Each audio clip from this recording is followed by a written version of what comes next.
drafting system? There's going to be a lot of different professions. From what I've heard, I don't know the entire list at this point. It's going to be a lot though. Like when I last checked, it was around 20 different professions. You can have, I think as many professions as you like. One of the cooler things, one of the cooler features actually, is that when you log off, your character becomes an NPC in the game. Okay. So like, say you have some things you want to sell, you log out in the middle of town and your guy actually like sits down and becomes like a salesman in town while you're offline, and you can load him up with goods and people can buy stuff. So what's the combat like? Is it like a traditional MMO or is it a lot more complex? Okay. Especially when it comes to player versus player. Okay. It's actually, you know, when it's PvE, it's not quite as complex, for lack of a better word. But when you're going against other players, it's going to be very similar to like fighting games. You know what I mean? Like you're going to have blocking, you're going to have parrying, you're going to have different attacks for when you're coming at someone in midair versus on the ground. Different blocks. There's going to be midair combat. Like you go up in the air, you can actually you can actually fight in the air, and your guy slows down.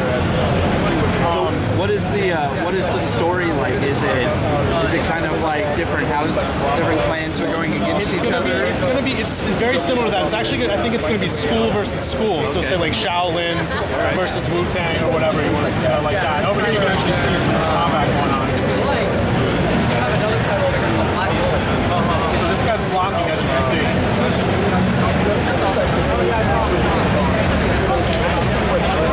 It's very complex, man. We haven't actually got the whole game totally localized yet, so and the skills are kind of all over the place because we don't have schools attached to these characters right now, so they kind of have skills from across all the different schools.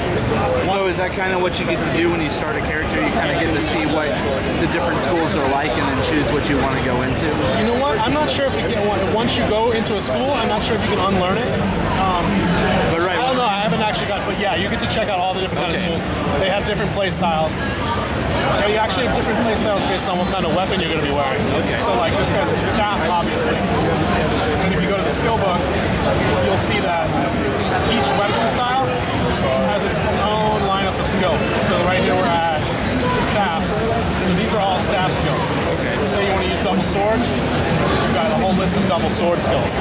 And normally your character wouldn't have access to all these skills, at least for a long time, until you played through and you've unlocked and kind of trained your way into unlocking all these different kind of weapon sets. So I think it starts off, you're going to be a little bit more concentrated on certain skills, and as you play more of the game, you can kind of round your character out a little bit more.